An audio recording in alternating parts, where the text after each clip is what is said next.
अस्सलाम वालेकुम, good morning Lahore and a very warm welcome. आप देख रहे हैं प्रोग्राम गुड मॉर्निंग मेरे साथ और मुझे कहते हैं सोहा अफसर। मंडे का दिन गुजारने के बाद ट्यूसडे को शुरू करते हैं हम एक नए अच्छे नोट के साथ। ये मेरे साथ जो पैनल मौजूद है उनका तारुफ आपसे करा देती हूँ। They have expertise in their on kind of field. Doctor Sarfaraz हमारे साथ मौजूद है। ये हम इनसे जानने की कोशिश करेंगे कि आपने क्या गलती कर ली और उसको मान जाए और दोबारा वो गलती ना करे और कहाँ जाना आपको चाहिए, ये इनसे जानेंगे। अस्सलाम वालेकुम sir. How are you sir? Fine sir, thank you so much for being here, good to see you. उनके बिल्कुल साथ तशरीफ रखते हैं डॉक्टर फैसल। इन्हें कहते हैं बहुत दफ़ा मेरे शो में आप इन्हें देख चुके हैं, ऑन एंड ऑफ इनका टाइम निकाल के इनको आने के लिए हम जिद करते हैं कि आप आ जाएं। लोगों को आपकी वॉइस एडवाइस की बड़ी ज़रूरत है। ये हर्बलिस्ट है plus health and beauty consultant है। तो आज ढेर सारी आपकी कंसल्टेशन जो है वो मैं इनसे लूँगी ताकि आप लोगों को इस प्रोग्राम के थ्रू कोई ना कोई प्रोडक्टिविटी और फ़ायदा ज़रूर हो। अस्सलाम वालेकुम डॉक्टर फैसल। वालेकुम अस्सलाम। कैसे हैं? अल्हम्दुलिल्लाह ठीक। Thank you so much for being here, very good morning to you.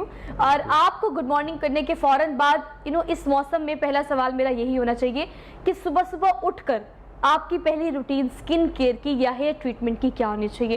Doctor साहब आपसे आगाज़ कर लेते हैं। मानसून का मौसम है और लाहौर शहर और पाकिस्तान तो बड़ा मुस्तफ़ीद है इस चीज़ से कि हम हर किस्म का मौसम देखते हैं और बड़ा इंजॉय भी करते हैं क्योंकि हम लाहौरी हैं। लेकिन स्किन केयर की रूटीन में आपको क्या लगता है इस किस्म के मौसम में सुबह उठ के सबसे पहले स्किन को किस किस्म का ट्रीटमेंट देना चाहिए? देखिए, सबसे जो आपने बात शुरू की एंड से, बेसिकली इससे पीछे हम जाएं तो सबसे अच्छी बात यह है कि आपकी नींद अच्छी होनी चाहिए। बेसिक रूटीन आपकी नींद अच्छी है, सुबह उठेंगे तो आप डेफिनेटली फ्रेश उठेंगे, आपका फेस भी फ्रेश होगा, आपकी स्किन भी फ्रेश होगी। सबसे उठें और अच्छी बात है अगर नमाज पढ़ सकते हैं तो ज़रूर पढ़ें और वुज़ू से सारे जो स्किन की डेड लेयर है वो उतरेंगी। उसके बाद आप उसको अच्छी तरह वॉश करें प्लेन वाटर से और उसके बाद अच्छा सा कोई लुब्रिकेंट ज़रूर यूज़ करें। और उसके बाद अगर आपने स्पेशली फ़ीमेल्स के लिए अगर उन्होंने काम करना होता है किचन में तो अच्छा सा जो बहुत आउट क्लास ना हो, दरमियाना भी ना हो, अच्छा सा जो आपको सूट करता है वो एक सन ब्लॉक ज़रूर यूज़ करें। किचन में काम करने से पहले भी okay, to protect your skin from heat. Exactly. और वो रूटीन में हम ये समझते हैं कि हमने बाहर सनलाइट में जाना है तो हम लगाना है। अच्छा। लेकिन यूजुअली जब हम किचन में जाते हैं तो बहुत सारी ख़वातीन हमारे पास आती हैं तो उनके ये वाला एरिया अच्छा खासा डार्क हुआ होता है, बर्न हुआ होता है। तो ये कहती हैं डॉक्टर साहब हम कहीं भी नहीं जाती लेकिन फिर भी ये हो रहा होता है। तो प्रैक्टिकली स्पीकिंग वो किचन में काम करती हैं सुबह उठ के और उसकी वजह से वो आस्ता आस्ता उनकी स्किन रफ और डेड होना शुरू होती है। अच्छा, मतलब हम अगर ये कहें कि आप सन ब्लॉक के बजाय इसको रिप्लेस कर दें हीट ब्लॉक से तो कंपैरेटिवली ये एक अच्छा आपको समझाने के लिए एक आम फहम गुफ्तगू में बड़ा हो सकता है कि आप इस चीज़ को समझें कि आप बाहर जाएंगे तो सन ब्लॉक यूज़ करेंगे, दैट इज़ समथिंग एल्स। वो तो आपको प्रोटेक्शन देगा आपकी सन हीट से। लेकिन अगर आप किचन में हैं, आप काम कर रहे हैं, आप किसी ऐसी जगह पे जा रहे हैं जहाँ पे आपको लगता है कि हीट ज़्यादा होगी, फॉर एग्जांपल बाज़ लोग ऐसी जगहों पर काम भी करते हैं, तो ये हीट ब्लॉकेज के लिए भी सन ब्लॉक उतना ही ज़्यादा ज़रूरी है। बट ऑल दो आज मैंने ये बात नहीं की, डॉक्टर साहब ने फ़ौरन ये बात कर दी। हमेशा मैं आप लोग को फोर्स करती हूँ इस बात पे कि काइंडली सुबह टाइम से उठा करें। ये रूटीन इतनी अच्छी है, इतनी प्यारी है कि एक दफ़ा आप इसके यूज्ड हो जाएंगे तो ज़िंदगी में सो नहीं सकेंगे। छुट्टी वाले दिन भी डॉक्टर साहब मुझसे 8 बजे से ज़्यादा नहीं सोया जाता, बहुत भी एक्सट्रीम जाऊँ तो 8 बजे से ज़्यादा नहीं सोया जाता। कितना ज़रूरी है हमारे लिए रूटीन बेहतर करना स्किन पे और ट्रीटमेंट पे तो हम बात पे आते हैं। बिल्कुल, जैसे डॉक्टर साहब ने भी कहा, आपने भी कहा कि लाइफस्टाइल तो चेंज करना आप सबके लिए बहुत ज़रूरी है। उसी से आपकी इम्यूनिटी बेहतर होगी, उसी से आपकी स्किन बेहतर होगी, उसी से आपके बाल अच्छे होंगे, उसी से आपका डाइजेशन अच्छा होगा। जब ये सारी चीज़ें कलेक्टिवली ठीक होंगी तो फिर आपको बहुत सारे प्रोसीजर्स से बच जाते हैं। हम आप अपनी एजिंग को डिले कर सकते हैं। अभी डॉक्टर साहब से पहले प्रोग्राम से पहले बात की हो रही थी कि जो प्रोसीजर्स हैं वो तो अपनी जगह ही हैं, लेकिन ये है कि डॉक्टर साहब कहते हैं कि आप अपनी एज के नहीं लगते। तो मैं उनसे ये कह रहा था कि अभी आपसे भी मैं यही कह रहा हूँ कि एज को डिले करना इतना मुश्किल नहीं है, लेकिन मुश्किल है। मैं खाली आपको एक अपना लाइफस्टाइल चेंज करना पड़ता है या सेट करना पड़ता है। चेंज भी नहीं, सेट करना पड़ता है। आपको अपनी प्रायोरिटीज़ देखनी पड़ती हैं कि क्या हैं।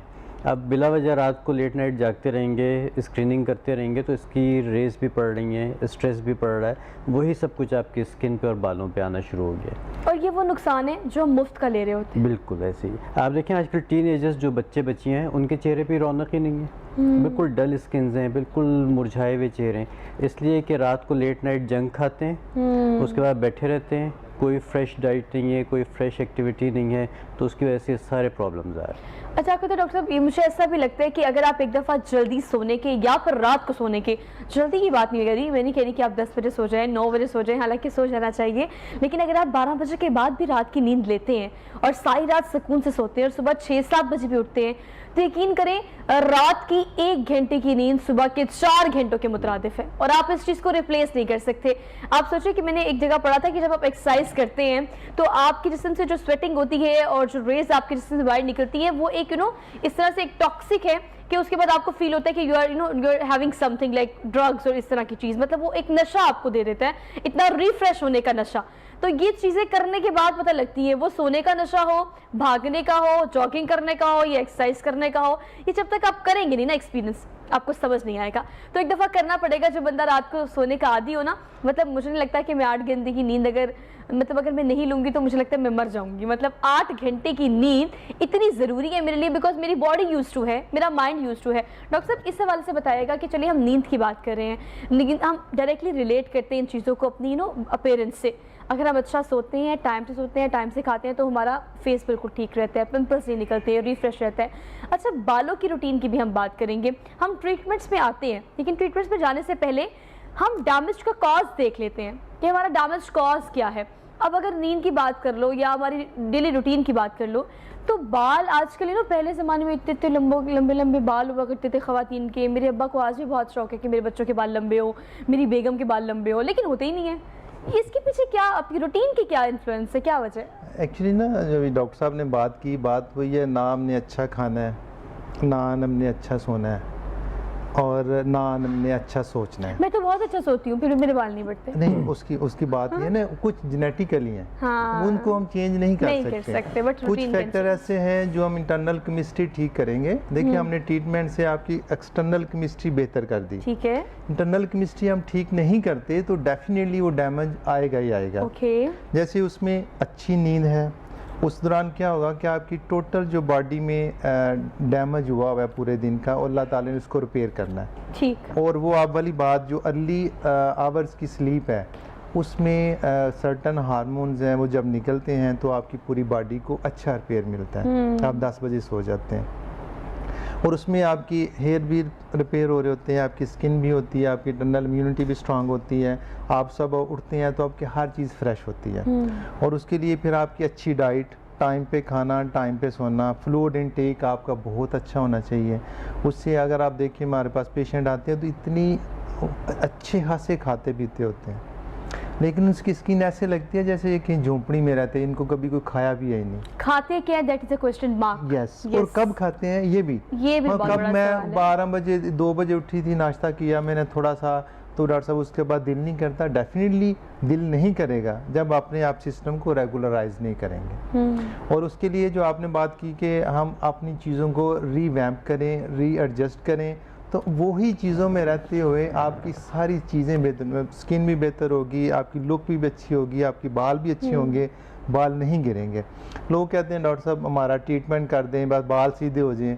मैं कहता हूँ हमारा काम सिर्फ 20% है, 80% आपका काम है। जब तक आप नहीं करेंगे हमारे रिजल्ट नहीं मिलेंगे आपको। उसमें वही बार बार बातें हैं जो अपनी इम्यूनिटी बेहतर करनी है। मुझे याद है, मुझे जिम छोड़े हुए वाकई को 1.5 हो गया मसरूफियत।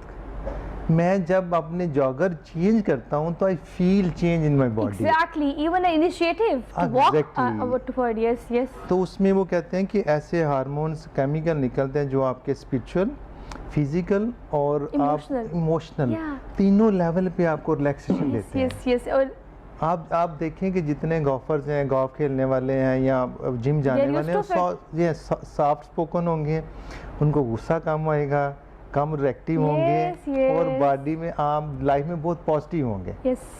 तो रीज़न बीइंग कि उनकी वो चीज़, वो कहते हैं कि जितना खाया अगर वही हजम हो गया तो वही आपके लिए बेहतरीन है। ज़रूरी नहीं आपने एक्स्ट्रा विटामिन लेने हैं, अमीनो एसिड लेने हैं, एंटीऑक्सीडेंट्स लेने हैं। भाई जो खा रहे हो उसको अडॉप्ट तो कर लो, उसको डाइजेस्ट तो कर लो। अच्छा देखिए, इन बातों का अंदाज़ा ना मैंने आपसे पहले ही कहा है कि अगर आप देखें ना कि आप इन चीज़ों को यूज टू जो लोग होते हैं they can't live without all these things. तो अगर गोल्फ की बात करें, एक्सरसाइज की बात करें, आप किसी भी XYZ ऐसी आदत की जो कि एक्स्ट्रा करिकुलर एक्टिविटीज़ में भी आता है प्लस वर्कआउट में आता है, तो वो लोग उसके बगैर नहीं रह सकते। लेकिन हम सोचते हैं कि इस चीज़ का यूज टू अपनी बॉडी को कैसे किया जाए। अगर आपकी बॉडी यूज टू होगी, आप emotionally, mentally, physically, automatically connect होते जाएंगे उस चीज़ से। लेकिन हमें इस चीज़ को रियलाइजेशन तब तक नहीं हो सकती जब तक हम वहाँ पर स्विच नहीं करेंगे। अब ज़रा हमने चूँकि घर से शुरू किया है, बल्कि शुरू से शुरू किया है, तो हम ग्रेजुअली चीज़ों को लेके चलते हैं।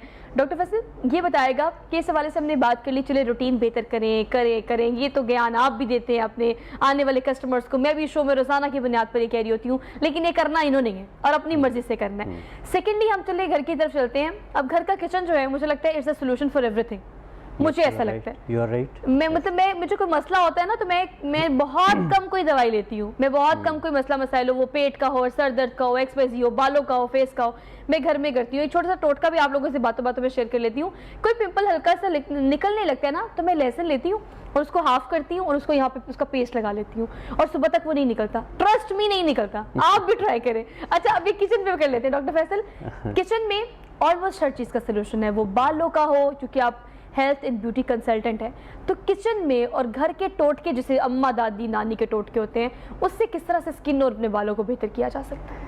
मेरा ख्याल है कि पूरी तरह 110%। ओके, ठीक है, क्योंकि उसमें आपके पास इतनी चीज़ें हैं, इतनी वैरायटी है, इतना मवाद है कि आप अपने बालों को भी बचा सकते हैं, स्किन को भी बचा सकते हैं। अब रूटीन की तो हम बात कर चुके हैं, अब हम आ जाते हैं कि एक्सटर्नली बहरहाल कुछ ना कुछ करना पड़ता है। ठीक है, अब रूटीन जिन लोगों की बहुत अच्छी भी है, उनकी भी स्किन ख़राब होती है, वो भी, उनके भी बाल ख़राब होते हैं, तो बहरहाल आपको केयर तो करनी है। अब वो केयर क्या हो सकती है? 3 चीज़ें तो सभी आपको बताते हैं, क्लींजिंग, टोनिंग एंड मॉइस्चराइजिंग। ठीक है, ये क्लींजिंग, टोनिंग और मॉइस्चराइजिंग जो उनसे, ये आप ज़रूरी नहीं कि बहुत महंगे कॉस्मेटिक्स लेके आएँ और उनके साथ आप करें। जो आपके किचन की चीज़ें हैं आप उनसे कर सकते हैं। दूध जो उनसे है बेहतरीन क्लींजर है, और अगर इसमें सौंफ डाल के पका लिया जाए, उसको दूध में सौंफ डालें और उसको पका लें, तो एक तो आपकी अरोमा थेरेपी बनेगी, क्योंकि सौंफ का बहुत खूबसूरत जो एक अरोमा है वो आपको आएगा, और उसके साथ ये एक बेहतरीन क्लींजर बन जाएगा फॉर ऑल स्किन टाइप। ठीक है, 5-6 दिन के लिए फ्रिज में भी रखा जा सकता है, आपने डेली भी नहीं बनाना, तो आप अपनी स्किन को इससे क्लींस कर सकते हैं। उसके बाद फिर रात को आप जैसे मेकअप जो लोग करते हैं, पूरा दिन डॉक्टर साहब ने कहा कि सन ब्लॉक लगाएं। मेरे पास बहुत सारे ऐसे लोग आते हैं जो कहते हैं सर हम अफोर्ड ही नहीं कर सकते। ठीक है, अफोर्डेबिलिटी एक बहुत बड़ा मसला है। Yes sir. ठीक है, तो उनके लिए फिर क्या किया जाए? उनके लिए बहुत आसान हल है कि एलोवेरा की जेल निकालें, उसमें अर्क़े गुलाब मिक्स करें और उसको शेक करके मिक्स करके रख लें। सन ब्लॉक की जगह आप घर में इसका इस्तेमाल कर सकते हैं किचन जाने से पहले। हमने सिर्फ क्या करना होता है कि स्किन के और हीट के दरमियान एक बैरियर बनाना है। ठीक है, एलोवेरा और अर्क़े गुलाब एक बहुत अच्छा बैरियर इतना बना देता है कि आपको हीट उसकी प्रॉब्लम नहीं देगी, डैमेज नहीं करेगी।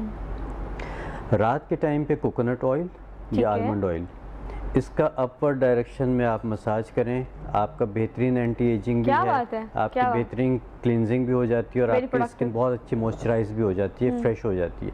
तो ये छोटी छोटी सी चीज़ें भी अगर करते रहें रूटीन में, तो फिर आपको कहीं महंगे प्रोसीजर्स की तरफ जाने की ज़रूरत नहीं पड़ती। हाँ, जब पड़ जाए तो ऑब्वियसली फिर वो एक ऑप्शन है कि आप वहाँ तक ज़रूर जा सकते हैं। दूसरी एक चीज़ ज़रूर मैं और ऐड करूँगा कि हम लोगों ने सोशल मीडिया ने भी और मीडिया ने भी, इवन अब घरेलू बच्चियाँ जो उनसी हैं वो भी कॉम्प्लेक्शन के लिए इतनी कॉम्प्लेक्स्ड हो गई हैं कि हमें गोरा रंग चाहिए, हमें तीखी नाक चाहिए, हमें ऐसी आईब्रोज चाहिए, हमें ऐसे लिप्स चाहिए। ये एक तरह की एडिक्शन हो गई। अभी आप बात कर रही थी अच्छी चीज़ों की एडिक्शन, ये नेगेटिव एडिक्शन कि आप, हर शख्स चाहता है कि मैं उस फला मॉडल जैसे बन जाऊँ, फॉल्स आई लैशेज़ लग जाएँ। क्यों? आपने शुरू में एक बात की थी एक्सेप्टेंस की।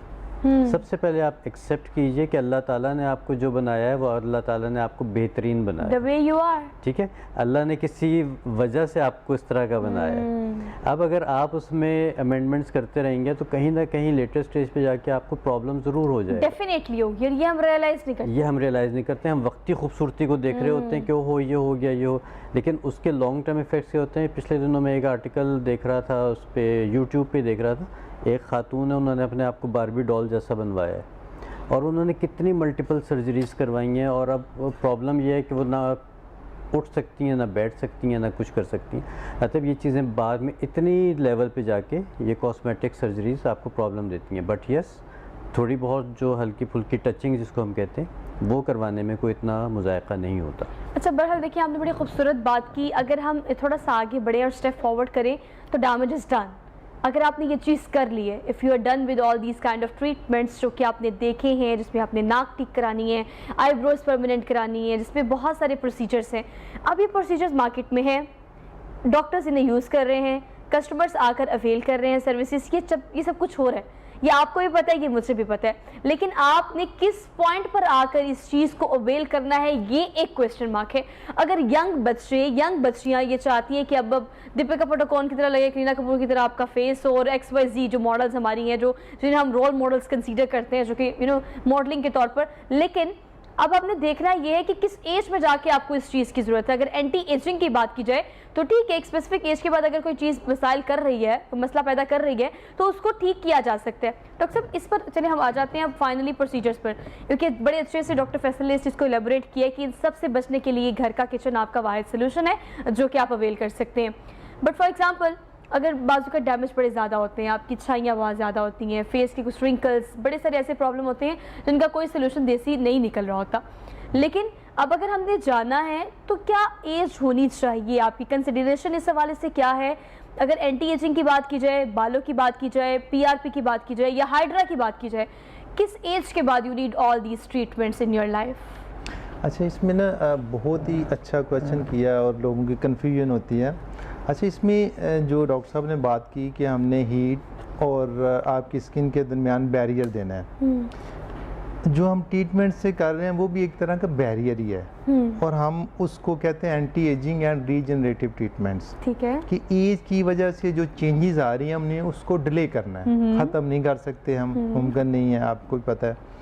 तो रूटीन में एक पॉइंट ऐड करूँगा, जो अपना ये ब्लॉक्स वगैरह लगाती हैं, ये किचन में जाने से एटलीस्ट 20 मिनट्स पहले अप्लाई करें, तब वो आपकी स्किन के ऊपर इफेक्टिव होगा। इसी तरह बाहर निकलना है तो 20 मिनट्स पहले लगा लें, ताकि वो एक बैरियर पूरा आएगा, अदरवाइज उसका फ़ायदा नहीं है। नंबर 3, आपने पूछा कि हम किस लेवल पे वो ट्रीटमेंट्स कराएं। मिनिमम एज आपकी जो है 20 इयर्स के बाद वो चेंजेस आनी शुरू हो जाती हैं, और स्पेशली वो बात वही है, फूड, नींद और सारी लैक ऑफ एक्सरसाइज। उसके बाद अगर आपको चेंजेस आती हैं तो आप जो आपने सबसे जहाँ से शुरू किया प्रोग्राम, कि आप उसको रियलिटी में रह के करें, परफेक्ट ना हो। परफेक्ट सिर्फ अल्लाह की ज़ात है, उसके अलावा पूरी कायनात में कोई परफेक्शन नहीं है। और उसमें आपने रियल टाइम में रहते हुए, हम देखें हम यहाँ पे दाग धब्बे हैं तो हम उनको कहते हैं कि हम इनको मिनिमाइज कर देंगे, हम इसको खत्म नहीं कर सकते, क्योंकि आपकी एज बढ़ रही है, आपको चेंजेस आनी है। हम वो चेंजेस जो 40 साल में आनी है, हम उसको रोक लेंगे कि वो 30 साल की आप लुक लगे, लेकिन ये नहीं हो सकता कि आप परमानेंटली 30 साल की हो। तो उसके लिए वो इनिशियल स्टेप वही है, जब आपको चेंजेस आती हैं आप डेफिनेटली डॉक्टर से कंसर्न रहें, साथ अपने जो हमने पहले वाला स्टेप डिस्कस किया वो सारे फॉलो करते रहें, उससे जो चेंजेस हैं फर्दर डिले हो जाएंगी, और आपके जो प्रोसीजर के इफ़ेक्ट्स हैं वो मैनी टाइम्स मल्टीप्लाई हो जाएंगे। उसमें जब जैसे आपने पूछा हाइड्रा फेशियल्स हैं, हाइड्रा फेशियल में अब मुख्तलिफ पार्लर्स में हो रहा है, और वो उनके जो अनएक्सपीरियंस्ड लोग हैं वो कर रहे हैं। अच्छा, हमारे पास पेशेंट आते हैं तो हमें ये पूरी जो ब्लड वेसल्स हैं नज़र आ रही होती हैं, हम पूछते हैं क्या है, वो बताते हैं जी हमने फ़लाँ से हाइड्रा कराया, फ़लाँ से कराया, तो उनकी स्किन इतनी थिन हो चुकी होती है। रीज़न अनएक्सपीरियंस्ड लोग होते हैं। नंबर 2, ब्लीचिंग और स्टीरॉइड का पेस्ट बना के यूज़ करते हैं, और उसके साथ वो अच्छी तरह स्किन को वो टाइम देते हैं, तो ये तो 5-6 मिनट लगाया नहीं वे, उसके बाद वो उसमें पता नहीं लोकल सीरम बना के क्या क्या यूज़ करते हैं, और अल्टीमेटली वो स्किन बहुत ज़्यादा डैमेज हो चुकी होती है। जब भी आपने हाइड्रा फेशियल कराना है, एक एक्सपीरियंस्ड और क्वालिफाइड क्लिनिक से अच्छा, करवाएं। ये एक ऐसी डिस्कशन है डॉक्टर साहब कि मैं कहती हूँ कि इसको हम ब्रेक के बाद कंटिन्यू इस तरह से करें कि सर्टिफिकेशन, आपकी डिग्री, आपका एक्सपीरियंस, आपकी ट्रेनिंग कितनी ज़्यादा ज़रूरी है इन तमाम प्रोसीजर्स को करने के लिए या फिर करवाने के लिए भी आपको किन चीज़ों को कीप इन माइंड रखना पड़ेगा, कहाँ जाने, किस इदारे की, किस सैलून की या किस क्लिनिक की क्रेडिबिलिटी क्या है। लेकिन ब्रेक पर जाने से पहले देखें, आप पैदा होते हैं, जवान होते हैं, बूढ़े होते हैं, ये फेज़ आपकी ज़िंदगी में आने ही आने हैं। हर एज की एक अपनी ग्रेस होती है, उसको आपने कैरी कैसे करना है, that is a question mark. लेकिन हम जो एंटी एजिंग के सारे ट्रीटमेंट्स मौजूद हैं, आखिर इसे करने के बाद 10 साल रुक जाएंगे, 20 साल रुक जाएंगे, आखिर आपने बूढ़ा होना है। तो एज में आपने अपनी स्किन को और हेयर को, जिस एज में भी आप हैं, जिस फेज़ में भी आप हैं, किस तरह से मेनटेन रखना है, किस तरह से ग्रेसफुल रखना है, ये एक टॉपिक है जिसको हम ब्रेक के बाद डिस्कस करेंगे। एक छोटी सी ब्रेक लेनी है, वापस आते हैं। Keep watching good morning Lahore. Welcome back नाज़रीन, एक बार फिर से आप सब देखने वालों को वेरी गुड मॉर्निंग, सुबह बखैर। उम्मीद है कि आपने सुबह सुबह उठकर अपने दिन का आगाज़ कर दिया होगा, क्योंकि आज बिला वजह वैसे इस मौसम में नींद बहुत आती है। मौसम बड़ा अच्छा है, गर्मी नहीं है, तो आपका दिल करते हैं आप सोते रहे। मेरे लिए बहुत मुश्किल था आज उठ के सुबह आना, तैयार होना, ये शो करना, लेकिन मुझे तो करना पड़ा बिकॉज मेरा काम है। तो सुबह सुबह उठे, अगर आप उठेंगे तो मौसम एंजॉय कर सकेंगे, वरना जब तक आप उठेंगे तब तक धूप निकल आएगी। तो मौसम को एंजॉय करने के लिए you have to wake up early in the morning. लेकिन आज चूँकि मानसून है और मानसून के मौसम में बारिश भी है, और बारिश से घर के बड़े सारे मसाइल हो जाते हैं। कभी फ्यूज़ उड़ जाता है, कभी सीवरेज का मसला हो जाता है, कभी XYZ छोटे छोटे काम निकल आते हैं बारिश के साथ। तो मेरे पास है आपके लिए सोल्यूशन क्या है? मिस्टर माहिर जो है, उसकी जो एप्लीकेशन है वो आप मोबाइल में करें डाउनलोड। और वैसे मैं बेसिक्स कामों की बात कर रही हूँ, वो सेंट्री का काम हो गया, वो इलेक्ट्रिसिटी का काम हो गया, XYZ। इसके अलावा छोटे छोटे काम भी, अगर आपके सोफ़ा सेट अब मौजूद है, अगर आपको लगता है कि कोई मसला हो गया है, टेबल कहीं से टूट गया है, उसका कोई मसला हो गया, कारपेंटर भी आपके घर आ सकता है, शीट्स चेंज करानी है और व्हाटसोएवर कर्टन्स के काम कराने हैं। मैं तो बेसिक्स की बात कर रही हूँ, लेकिन छोटे छोटे काम भी जो आप करवाना चाहते हैं, उसके लिए आपको हर एक दुकान पर जाके आपकी सर्विसेज के लिए मजदूर तलाश करने की ज़रूरत नहीं है। मिस्टर माहिर की एप्लीकेशन को आप डाउनलोड करें और वहाँ पर जाएं, सिलेक्ट करें क्या आपका काम है। उस काम से कंसर्न लोग बड़ी तादाद में वहाँ पर अवेलेबल है। आपको इस एप्लीकेशन के थ्रू हर सर्विस आपके घर में डोर स्टेप पे मिलेगी। तो मिस्टर माहिर की एप्लीकेशन डाउनलोड करने के बाद, सर्विसेज लेने के बाद मुझसे भी रिव्यू ज़रूर शेयर कीजिएगा। अब हम घर की बात कर रहे हैं और हम घर पर रह के अपनी स्किन केयर की बात कर रहे हैं, लेकिन अल्टीमेटली अब हमें लगना ये शुरू हो गया है कि बाहर जाएंगे तो इसका सोल्यूशन मिलेगा। ब्रेक में हमारा प्रोग्राम कैरी ऑन था, हम इस तरह से डिस्कशन कर रहे थे कि क्या रिलायबिलिटी है। कोई इंपोर्ट अगर मशीन की जाती है, वो PRP की हो, वो हाइड्रा की हो या XYZ एस्थेटिक्स की हो, व्हाटसोएवर, अगर इंपोर्ट की जा रही है तो किन क्रेडिबिलिटीज़ पर आपको इजाज़त मिल रही है कि आप इंपोर्ट करके यहाँ पर लोगों की स्किन को जलाएं या स्किन का ट्रीटमेंट करें, व्हाटसोएवर। डॉक्टर साहब, हम ब्रेक में इस चीज़ को डिस्कस कर रहे थे कि प्राइसेस है ना, अगर आप चाइना से इंपोर्ट कर रहे हैं, हमारे का US कहीं से भी इंपोर्ट कर रहे हैं आप, तो जब आप इंपोर्ट करते हो तो पाकिस्तान में इंपोर्ट करने की कोई SOPs, टर्म्स एंड कंडीशंस है, या मुझे लगता है अब तो हर दूसरे सैलून में आपको बड़ी मशीन्स जो कि पैसे देके खरीदी जाती हैं मौजूद हैं, लेकिन उसके यूजेज के लिए we should have some kind of SOPs और टर्म्स एंड कंडीशन जो कि हमने नहीं रखी हुई। डेफिनेटली जो इंपोर्ट के लिए इंपोर्ट की अपनी SOPs फॉलो होती हैं, लेकिन एक मशीन इंपोर्टर वो इंपोर्ट कर रहा है तो गवर्नमेंट को इससे कोई गर्ज नहीं होता कि वो क्या इंपोर्ट इस्तेमाल कौन करेगा। एग्जैक्टली।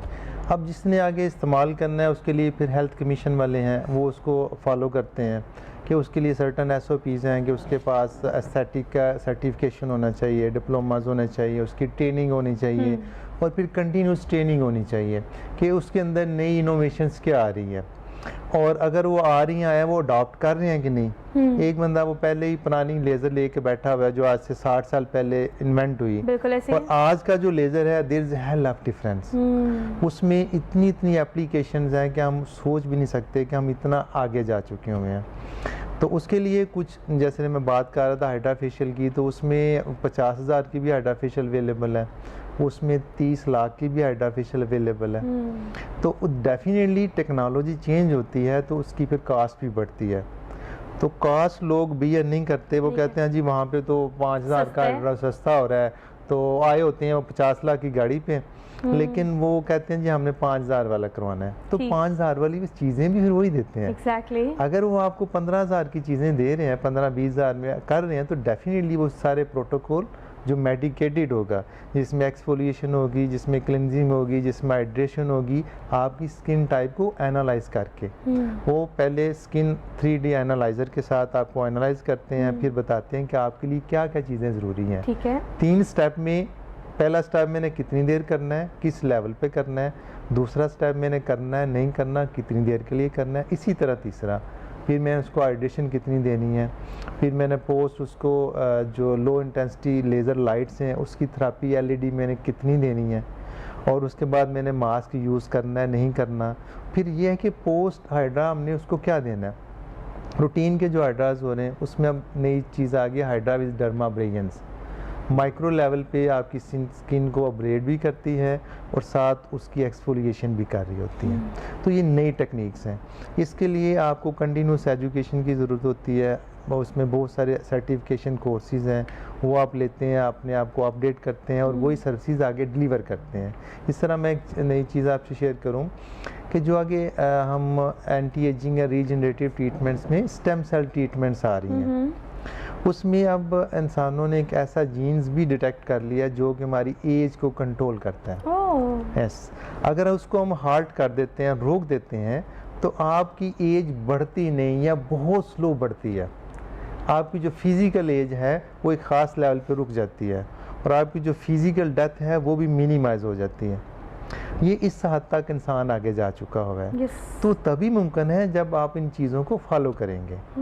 और इसके बाद आपने पूछा PRP का, PRP रूटीन की लोग कर रहे हैं, लेकिन उसमें देखना ये है कि वो कौन सी ट्यूब्स यूज़ कर रहे हैं, कौन सी मशीन यूज़ कर रहे हैं जिस पे वो PRP तैयार करते हैं। अब PRP तैयार करने वाली मशीन 50,000 की भी है, वो आपकी मशीन 10 लाख की भी है। अब उसमें जो PRP रूटीन का है, अब उसमें नई चीज़ आ गई, that is PRF, plated rich fibrin. अब उससे लेटेस्ट क्या है, PRGF, plated rich growth factor. उसमें से वो एग्जैक्ट वो ग्रोथ फैक्टर ही एक्सट्रैक्ट करती है जो हमारी स्किन फेस के लिए या हेयर फॉल के लिए ज़रूरी है।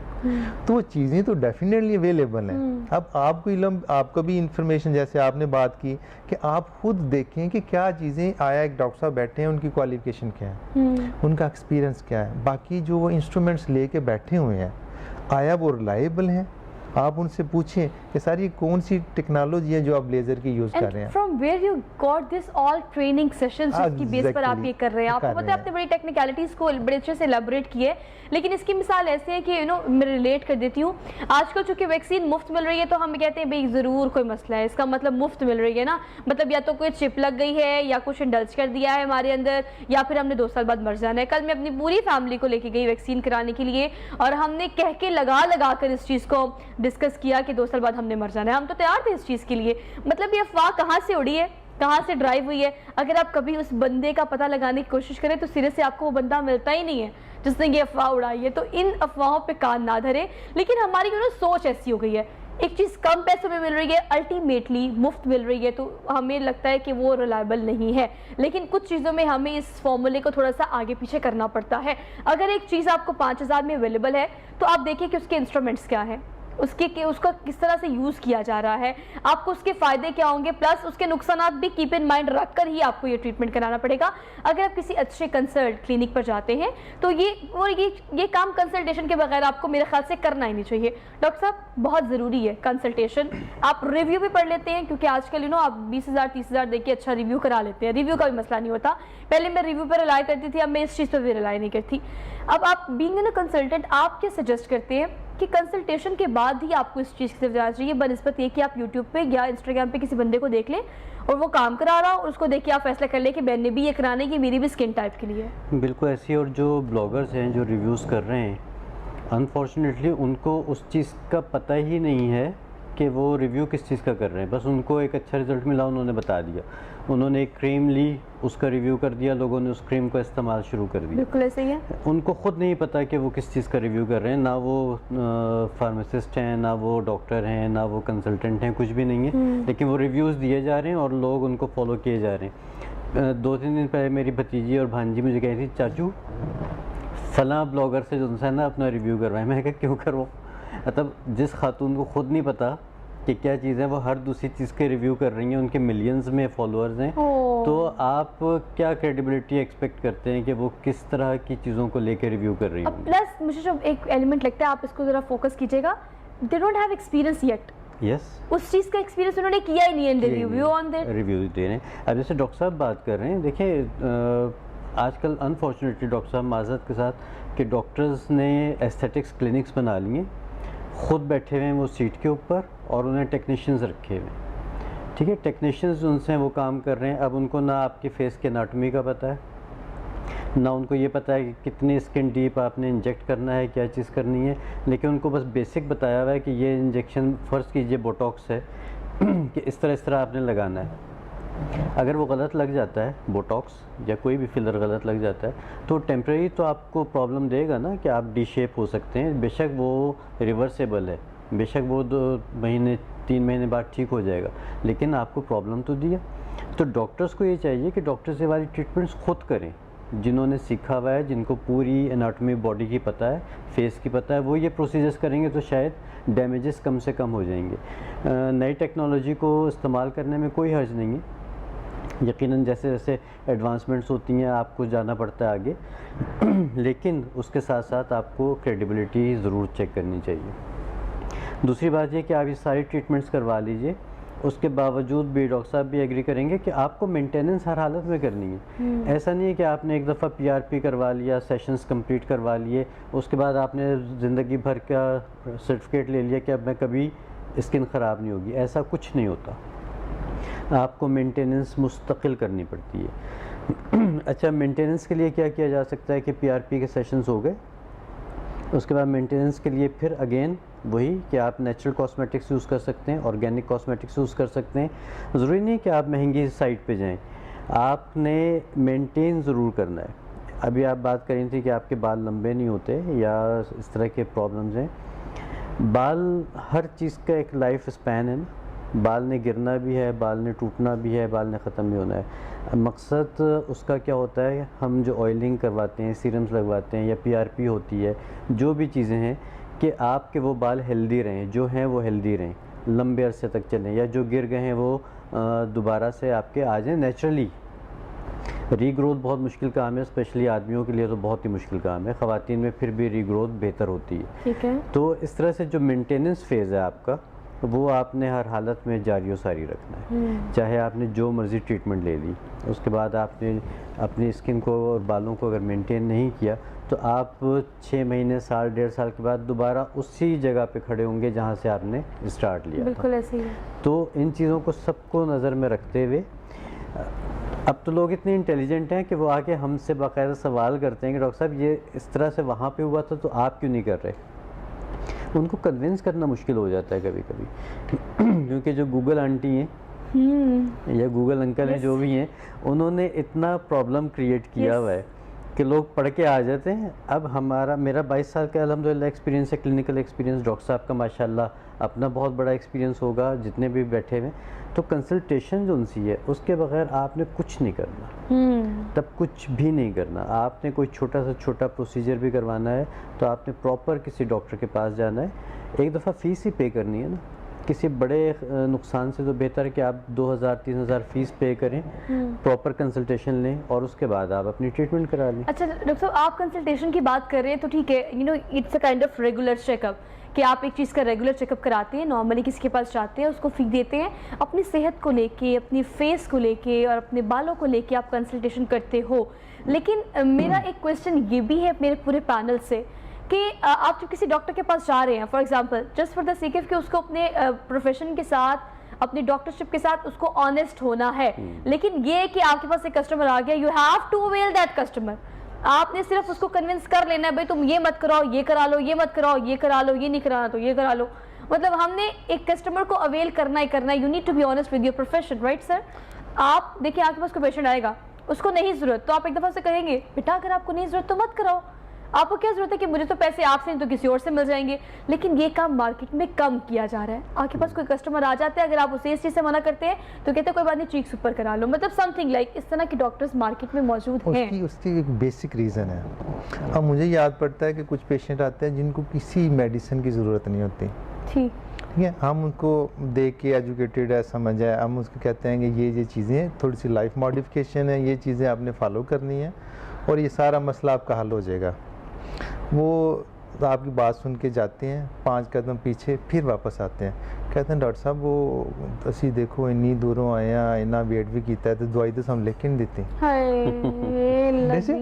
दैट्स वाई हमें कुछ ना कुछ मतलब करना पड़ता है। उसमें डॉक्टर साहब वाली बात को ऐसा प्रोसीजर नहीं होता जिसमें उसका कोई नुकसान हो या एक्स्ट्रा उसके पैसे चार्ज हो, लेकिन उसकी एक साइकी है, वो माइंड सेट बना के आया हुआ है कि कुछ ना देंगे मुझे। अगर वो नहीं देंगे तो कहते तसल्ली तो हम महल्ले से भी बैठ के ले लेते हैं, डॉक्टर ने कौन सा काम किया है। इसलिए एक साइकी को लेके चलना, उसमें डॉक्टर की कोई बैड इंटेंशंस नहीं होती, लेकिन वो उनको ज़रूर बताता है कि आप ये काम ज़रूर कर लें, साथ ये भी कर लें। अच्छा सर, मैं आपको इंटरप्ट कर रही हूँ, ये बात भी ऐड कर लें कि ये बताना भी बहुत ज़रूरी है कि इसके पास या इस प्रोसीजर के बाद या इस ट्रीटमेंट के बाद 110% या 500% इस चीज़ के चांसेस नहीं है कि आपका मसला बिल्कुल ठीक हो जाएगा, बिकॉज लेज़र में, पीआरपी में, एस्थेटिक्स में बहुत सारी चीज़ें ऐसी हैं जो कि टाइम लेकर ठीक होती हैं, लेकिन फिर भी वो 100% ख़त्म नहीं होती। नहीं, मैंने देखिए हम बात फिर वही से शुरू करते हैं। डॉक्टर साहब ने बात की, ये मेंटेनेंस थेरेपी है, इसको हम कहते हैं anti ageing and regenerative treatments, कि एज की वजह से जो चेंजेस आ रही हैं हम उनको रीजनरेट कर रहे हैं, हम उनको ख़त्म नहीं कर सकते, उनको डिले कर सकते हैं। एग्जैक्टली। तो आप देखिए ना, एक हेयर फॉल का प्रॉब्लम, इसमें नई ट्रीटमेंट आ गई है, that is extra cellular matrix. वो हम आपके जो पे क्लाइंट होता है उसके सर के बाल सर्टन वो लेते हैं सैंपल्स, उसको हम ख़ास मशीन में प्रोसेस करके स्टेम सेल तैयार करते हैं और उसके ही सार में इंजेक्ट कर देते हैं। वो साल में 2 साल बाद 3 साल बाद एक प्रोसेस करवाना पड़ता है और उसके जो बहुत सारे सेल्स हैं वो रीजनरेट भी फॉलिकल कर जाते हैं और एयर की ग्रोथ भी बहुत बेहतर हो जाती है। लेकिन लोग, एक तो इसका पता नहीं ट्रीटमेंट्स का, नई ट्रीटमेंट है, और दूसरा लोग समझते हैं कि हम आए हैं, हमें कोई मैजिक दे दें, जो हम ब्रेक में बात कर रहे थे कि हम सारी चीज़ें फटाफट ठीक हो जाएं। देयर इज नो ऐसी चीज़ लाइक दिस। हमने उनको एक प्रोसेस में लेके चलना है कि आपकी ये पिगमेंटेशन आ रही, एज की वजह से आ रही है, हमने उसको डिले कर दिया, कम कर दिया, आपके हेयर फॉल हो रहे हैं, हमने उसको कंट्रोल कर दिया, आपके डार्क सर्कल मारे हम उसको हमने बेहतर कर दिया। तो हम बेहतर कर रहे हैं, वो वाली बात कि हम परफेक्ट नहीं कर सकते, हम उसको रियल की तरफ लेके जा रहे हैं, जितना उसके करीब रह सकते हैं। अच्छा, इसके लिए एक और बड़ी अहम बात है भाई, आप देखें, इस चीज़ को फील करने की कोशिश करें कि जो चीज़ आपको मिल गई है ना, वो हतमी है, वो अल्लाह ताला की तरफ से आपको अता करदा आपकी खूबसूरती है, आपका फेस स्ट्रक्चर है, आपके फीचर्स हैं, whatsoever, you need to be comfortable in your own skin. ये काम हम करते नहीं है, ये काम हमसे होता नहीं है, हम सिर्फ XYZ देखते हैं कि ये चीज़ उसको इतनी खूबसूरत लग रही थी तो भाई मुझे भी उतनी ही प्यारी लगेगी। ऐसा नहीं है, इस चीज़ को रियलाइज़ कर ले। लेकिन ये मेरी नहीं, चलिए आप डॉक्टर फैसल की बात मान लें। डॉक्टर फैसल, आप कैसे कंक्लूड करेंगे, कैसे लोगों को सजेस्ट करेंगे कि you should go for all these treatments, but still एक एज के बाद, एक मसले के बाद, जब आपको उस मसले का हल ना निकल रहा हो, फिर आपको इन प्रोसीजर्स की तरफ जाना चाहिए? ज़रूरत है तो ज़रूर करें। ठीक है, अगर खुदा न खास्ता किसी शख्स को सर्जरी की ज़रूरत है और मैं कहूँ कि नहीं करानी तो ये गलत होगा ना, करानी है, जहाँ ज़रूरत है ज़रूर करवा लें। देखिए, गैर ज़रूरी चीज़ों से बचें, वो आपको कहीं ना कहीं मसला देंगी। दूसरा ये आप वाली बात कि जो आपको अल्लाह ताला ने दे दिया उस पर खुश रहना सीखें। तीसरी बात ये कि आपके साथ ज़िंदगी में कहीं कोई भी प्रॉब्लम हो सकता है। ठीक है, अभी पिछले कोई 3 महीने पहले मेरी एक आई सर्जरी हुई, मेरी आइज़ का दोनों का फ़र्क आ गया, एक थोड़ी ये वाली छोटी हो गई, एक बड़ी हो गई। अब दूसरों को ज़्यादा प्रॉब्लम है, मुझे इतना प्रॉब्लम नहीं है। ठीक है, एक्सेप्टेंस की बात है ना कि भाई मुझे तो इतना प्रॉब्लम नहीं है, ठीक है, हो गई, छोटी हो गई, अब अल्लाह ताला इसको कायम रखे और मैं इसके साथ ज़िंदगी गुजार लूँ। सलामत है दोनों आंखें।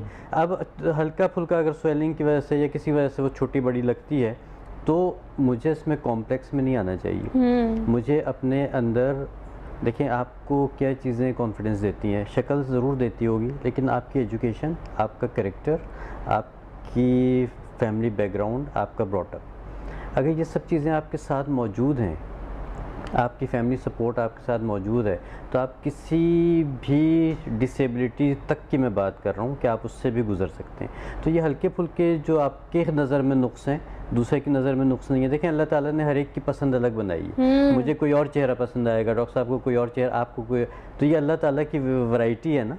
अगर हर शख्स एक जैसा बनने की कोशिश करेगा कि मैं गोरा ही हो जाऊँ, मेरी पलकें इतनी लंबी हो जाएं, मेरे बाल ऐसे हो जाएं, तो फिर आपकी सबकी पसंद जो अल्लाह ताला ने अलग अलग बनाई है तो फिर वो भी मुतासिर हो जाएगी। So you should be the enough confident about yourself कि जो आपको मिल गया है that is everything for you. Everything, Allah ताला से बेहतर आपको देने वाला कोई नहीं, कोई ज़ात नहीं है। और इस चीज़ को रियलाइज कर लें तो मेरे ख्याल से ज़िंदगी आपके लिए बड़ी आसान हो जाएगी। फिर आप लोगों को भी ये लेक्चर देंगे। अच्छा, इसमें मैं कंक्लूडिंग पॉइंट्स दीजिएगा। अच्छा, मैं इसमें 2 चीज़ें मैं ऐड करूँगा। डॉक्टर साहब ने बड़ी प्यारी बात की कि आप वो लें जितनी आपको ज़रूरत है।